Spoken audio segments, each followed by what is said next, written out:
అబ్బో ఇక్కడ కేజీ చీరలు కొంటే అర కేజీ చీరలు ఫ్రీ అంట. మంగళ్య షాపింగ్ మాల్, కేజీల్లో సేల్, టన్నుల్లో ఆనందం. సో కామాక్షి మ్యామ్ అంటే మీరు అన్నిసార్లు మ్యామ్ అనకండి, జస్ట్ కామాక్షి గారు అని. Kamakshi also fine. Yeah please. నేను ఇలాగే ఫస్ట్ ఏమండి కామాక్షి గారు బాగున్నారంటే మీరు గారు ఎందుకంటే ఊర్లో సో పొలిమేర ఒక డిఫరెంట్ అంటే ఒక్కొక్క దాంట్లో యూనిక్ గా కనిపించారు. ఇప్పుడు ఇందులో మ్యారీడ్ నవీన్ చంద్ర గారు వైఫ్ క్యారెక్టర్ చేశారు. సో చాలా డిఫరెంట్ గా ఉంది. పోలీస్ స్టేషన్ చూడాలి అనుకుంటే సరదాగా ఉంటే చూపిస్తానే అంటారు. సో అక్కడ ఎక్స్ప్రెషన్స్ కానీ అంటే ఎక్కడ సీరియస్నెస్ అంటే ఒక బ్యూటిఫుల్ ఒక న్యాచురల్ గా కనిపించింది అనమాట. సో ఎలా అనిపించింది and husband character Naveen Chandra గారితో? First I would like to talk about our director Madan గారు. ఇందాక నవీన్ గారు చెప్పిన పాయింట్ ఒకటి, I relate to it, I resonate with what he said. Sincere గా చెప్పడం అనేది చాలా ఇంపార్టెంట్ ఒక నెరేషన్కి వచ్చినప్పుడు. సో ఆయన వచ్చి నెరేట్ చేసినప్పుడు ఒక ఆడియన్స్ పాయింట్ ఆఫ్ వ్యూలోనే వింటాం ఫస్ట్ స్టోరీని. చాలా సిన్సియర్ గా చెప్పారు. అండ్ నేను థియేటర్లో ఇటు పక్కన ఉంటే ఎలా చూస్తామో అలా వినాలి. కీపింగ్ ఓకే, నేను ఒక యాక్టర్ని, నేను చెయ్యాలి అన్నీ సెకండరీ వస్తాయి.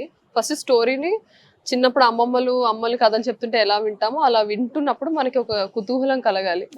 సో ఆయన చెప్తున్నంతసేపు భయపడ్డాను, బాధపడ్డాను, నవ్వుకున్నాను, ఆడియన్స్ లో అన్ని చేశాను. నేను చేస్తున్నానంటే నేను మీ నుంచి వచ్చిందన్నే కదా. సో డెఫినెట్లీ అందరూ దీనికి రిలేట్ చేసుకుంటారని I jumped into it. Then obviously Naveen Chandra గారు and we were wanting to work together and he also suggested my name, బాగుంటుందేమో చూడండి అనేసి. సో డైరెక్టర్ గారు కూడా పొలిమేర చూసి ఈ కేమ్ బాగుంటారు అనేసి అందరూ కన్విన్స్ అయ్యి they took me on board.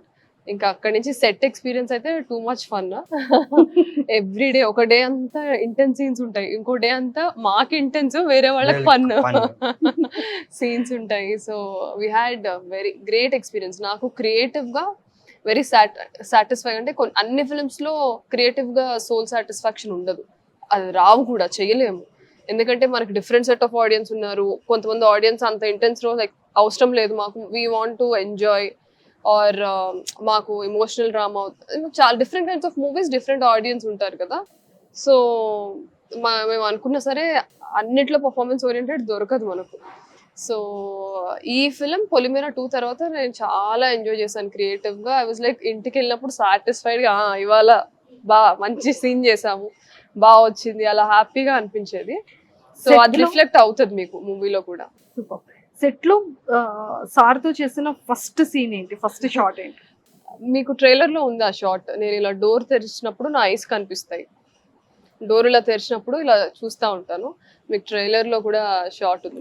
That was our first scene, first shot. అంటే మనం యాక్చువల్ గా ఫిలిమ్స్ చూస్తూ ఉంటాం కదా, అండ్ డైరెక్ట్ గా మీరు యాక్టింగ్ చేశారు. సో రియల్ గా, సో యాజ్ ఎ హీరోగా ఆన్ బిగ్ స్క్రీన్ లో చూసేటప్పుడు మీతో కో యాక్టర్ గా వర్క్ చేసేటప్పుడు ఆ ఎక్స్పీరియన్స్ ఎలా అనిపించింది? Well I was very excited అండి. నేను రవిచంద్ర గారికి కూడా చాలాసార్లు చెప్పాను, అందాల రాక్షసి ఆల్ టైమ్ ఫేవరెట్. అరవింద సమేతాలో ఆయన రోల్, నేను ఎన్టీఆర్ పెద్ద ఫ్యాన్ ని. ఎన్టీఆర్ గారి కోసం వెళ్ళాను సినిమాకి, ఈయన ఫ్యాన్ అయ్యి వచ్చాను బయటికి.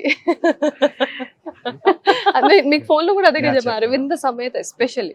ఇంకా రీసెంట్ టైమ్స్ లో చాలా ఉన్నాయి, month of Madhu or Bhanumathi and Ramakrishna, ఆ ఫిల్మ్స్ కానివ్వండి, ఇప్పుడు తమిళ్లో వచ్చిన ఫిల్మ్స్ కానివ్వండి, రిషి, ఇవన్నీ. మీకు ఎలా నచ్చారు మ్యామ్? అంటే ఒక లవ్ లో ఉన్న హీరోగానా, లేకపోతే అరవింద్ సమేతలో? అంటే నాకు యాక్టింగ్ మీద ఇంట్రెస్ట్ క్రియేట్ అయ్యాక కొంతమంది యాక్టర్స్ ని చూస్తాం కదా. యాజ్ అన్ ఆడియన్స్ గా నేను నవీన్ గారిని చూడలేదు ఎప్పుడు. యాక్టర్ గా అడ్మైర్డ్ హిమ్ సో మచ్. అంటే అమ్మా ఎంత బాగా చేస్తున్నారు, ఎంత బాగా ఎక్స్ప్రెస్ చేస్తున్నారు, ఈ సినిమాకి సంబంధం ఉండదు అని అది యాజ్ అన్ యాక్టర్ గా చూసాను. అంటే ఇప్పుడు నా చిన్నగా ఉన్నప్పుడు తరుణ్ ని, ఉదయ్ కిరణ్ ని చూడడం వేరు. You know they are like lover boys and love stories చేస్తారు, ఫ్యామిలీ సబ్జెక్ట్, అలా కాదు. నేను యాక్టింగ్ అంటే ఇంట్రెస్ట్ అండ్ సినిమా అంటే ఒక అవగాహన వచ్చిన తర్వాత అడ్మైర్ చేసిన యాక్టర్స్ కాబట్టి నేను క్యారెక్టర్స్ చూడలేదు, యాక్టర్ని చూసాను. So I like him in every role. He justifies every role. Sir ఈ మూవీకి వచ్చేసేటప్పటికి అంటే లైక్ ఒక మీవి చాలా ఫిలిమ్స్ లో ఒక థ్రిల్లింగ్ ఉంటుంది. అంటే మీరు ఎక్కువగా థ్రిల్లింగ్ ని చూస్ చేసుకుంటారా, లేకపోతే ట్విస్ట్ కి లైక్ చేసి ఆ స్టోరీని యాక్సెప్ట్ చేస్తారా? బేసికలీ థ్రిల్లర్స్ అంటేనే ఏంటంటే ఆడియన్ రాగానే ఒక టికెట్ తీసుకుని థియేటర్లోకి రాగానే థ్రిల్లర్. ఓకే, ఒక డైరెక్టర్ ఏం కొత్తగా చెప్పి ఉంటాడు, యూనిక్నెస్ ఏంటి, ఇవన్నీ మైండ్లో పెట్టుకొని ఒక థ్రిల్లరే కదా, బికాస్ వాళ్ళందరూ వేరే థ్రిల్లర్స్ చూస్తుంటారు చాలా థ్రిల్లర్స్. సో మెయిన్లీ వాళ్ళందరూ డైరెక్టర్ని డీకోడ్ చేయడానికి వస్తారు. అవును. ఓకే ఓకే, ఏంటి కొత్తగా ఏంటి చేశాడు థ్రిల్లర్ చూద్దామని వస్తారు. కానీ thriller has one beauty where మీ మైండ్ స్టిమ్యులేట్ అవుతుంది. మీరు వచ్చి కూర్చున్న తర్వాత okay when the movie starts, okay thriller అనే ఒక మైండ్ సెట్లో కూర్చుంటారు. థ్రిల్లింగ్ ఎలిమెంట్ ఎప్పుడు వస్తుంది వెయిట్ చేస్తుంటారు.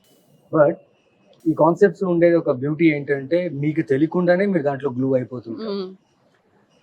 మీకు ఓకే ఏంట్రా ఇది బోర్ కొడుతుంది, స్లోగా ఉంది అంటారు. అలా అని చెప్పి మీరు లేచి వెళ్ళరు. ఆ స్లో కూడా చూస్తూ నెక్స్ట్ ఏ ఉంది, నెక్స్ట్ ఏ వస్తుంది, నెక్స్ట్ ఏదైనా చూపించి ఉంటాడు డైరెక్టర్ లేకపోతే actor or anything which will thrill them అని వెయిట్ చేస్తుంటారు. ఆ ప్రాసెస్లో మీరు ఏం చేస్తారంటే మీరు డైరెక్టర్ అయిపోయి ఆ క్యారెక్టర్స్ని ఫాలో అవుతూ వెనక్కి వెళ్ళిపోయి ఎక్కడైతే ఆ మూమెంట్ డైరెక్టర్ అనుకుంటారో ఆ థ్రిల్ ఎలిమెంట్ ఇవ్వాలని ఆ విషయాన్ని మర్చిపోయి మీరు ఈజీగా డీకోడ్ చేయొచ్చు. బట్ ఆ విషయాన్ని మర్చిపోయి సడన్ గా డైరెక్టర్ డీకోడ్ చేసిన ఆ థ్రిల్లింగ్ మూమెంట్ ని మీరు ఎంజాయ్ చేస్తారు. సో థ్రిల్లర్ కి ఇంత స్కోప్ ఉంది, ఆడియన్స్ ని స్టిమ్యులేట్ చేసి ఆడియన్స్ ని ఎంగేజ్ చేసి కూర్చోబెట్టి అంటే వాళ్ళు ఎంటర్టైన్ చేయడం అనేది థ్రిల్లర్ లో చాలా స్కోప్ ఉంటుంది. సో నేను ఎందుకు థ్రిల్లర్స్ ఎక్కువ ఎంచుకుంటానంటే there is a scope to connect with an audience. For example show టైంలో ఒక క్యారెక్టర్ ఉంది, నా క్యారెక్టర్ పేరు సూర్య ఇందులో. సో సూర్య క్యారెక్టర్ స్క్రీన్ మీద వచ్చిన తర్వాత వాడి తాలూకా ఎమోషన్, వాడి తాలూకా రియాక్షన్స్ అవన్నీ ఉంటాయి కదా, ఆ ఫస్ట్ షాట్లోనే తను ఏంటని తెలిసిపోతే వాడిని ఫాలో అవుతారు. శాంతి అనే ఒక క్యారెక్టర్ ఉంది, ఆ క్యారెక్టర్ కూడా ఫాలో అవుతారు. సో మీరేమవుతుంటే ఆ క్యారెక్టర్ తాలూకున్న ఎమోషన్, బ్యాగేజ్, ఫ్లాష్ బ్యాక్ ఇవన్నీ కలిపే లోపల మీరు ఆ థ్రిల్లింగ్ ఎలిమెంట్ని మర్చిపోతారు. ఫాలో అవుతూ అవుతూ సడన్ గా యూ విల్ ఫీల్ అబ్బా ఏం చెప్పాడు రా director, that is thriller. And దీంట్లో స్కోప్ బాగుంది, కథ ఉంటుంది, క్యారెక్టర్ ఆర్క్ ఉంటుంది, పైగా ఓకే ఫేస్కి లేకపోతే దీనికి మనం మెయిన్ లీడ్గా నన్ను హీరో అంటారు, కానీ ఇలాంటి థ్రిల్లర్స్లో మీకు క్యారెక్టర్స్ ఎక్కువ ఉంటాయి. నేను ఎప్పుడు నమ్మేది ఏంటంటే ఒక కథ పూర్తిగా అందరికి అర్థం అవ్వాలంటే పాత్రలు ఎక్కువ ఉండాలి. ఒక పాత్రని అన్ని చేస్తుంది అనుకోండి, ఈజీగా ప్రిడిక్టబుల్ అయిపోతుంది. అంత గ్లోరిఫై చేసిన జనాలకి వన్ టైం వాచ్ బాగుంది. బట్ చుట్టూ క్యారెక్టర్స్ ఎక్కువ ఉంటే కథ ముందుకు వెళ్తుంది, అప్పుడే ఆ కథకి క్లోజర్ దొరుకుతుంది. సో ఐ ఫీల్ థ్రిల్లర్స్ ఎక్కువ పాత్రలు ఎక్కువ ఉంటాయి, క్యారెక్టర్స్ ఎక్కువ ఉంటాయి. నాతో పాటు నాతో కలిసి చేసే యాక్టర్స్ కూడా అంతే టఫ్ గా పర్ఫామ్ చేస్తారు, because the story should scope ఉంటుంది. సో ఐ థింక్ థ్రిల్లర్స్ వస్తున్నాయి, బట్ కథలు నచ్చుతున్నాయి, అందుకే అది థ్రిల్లర్ గా మారుతున్నాయి. సూపర్.